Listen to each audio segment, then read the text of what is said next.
of removing a sefer Torah from one place to another. So halakha says, "Yesh mekilim la'avir sefer Torah min makom lemakom al yedei sheposlim et sefer Torah be'emtzaut hatarat tefirot ben ha'iriot."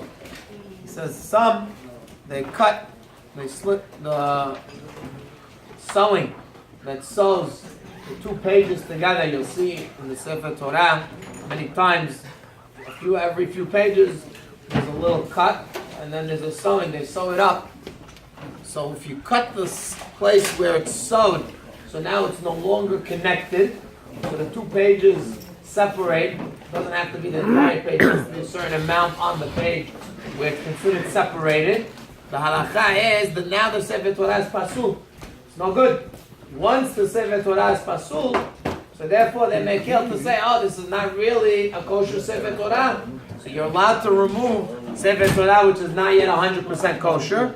And that's how they remove the sefer Torah from one shul. They take it to the next, or they take it to someone's house, whatever it may be.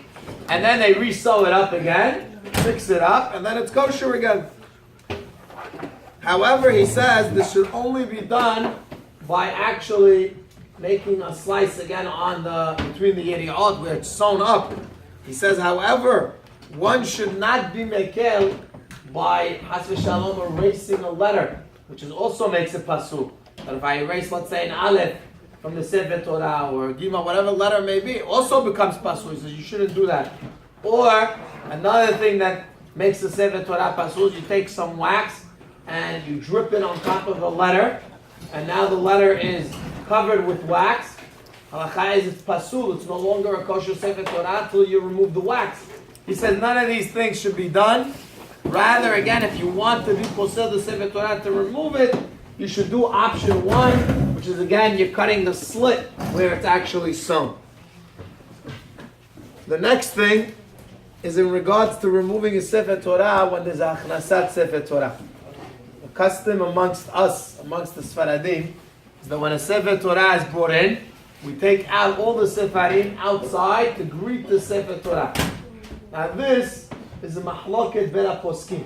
Kafa Hayim brings down B'Shem HaZohar HaKadosh that one should refrain from doing so.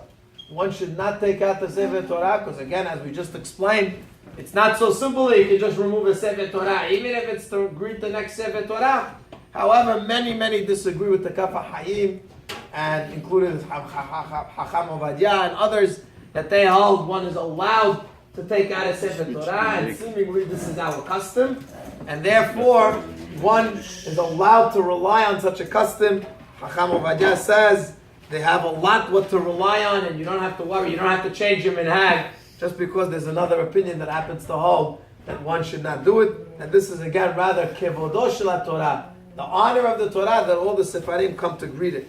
Also, he says there is a custom amongst certain idot that when it comes to Simchat Torah, they go out to the streets with the sefarim and they dance outside in the streets with the sefer Torah. He says also this is minhag Yisrael, and minhag Yisrael is correct, and therefore one is allowed to do that. If that is his custom, one is allowed to take out the sefarim onto the street and dance with it. However, other than these cases, one should refrain from taking out the sefer Torah for any reason, and one should not do it. Rather, unless again he has some kind of heter that he found, but other than that, one should not remove the sefer Torah for any reason whatsoever.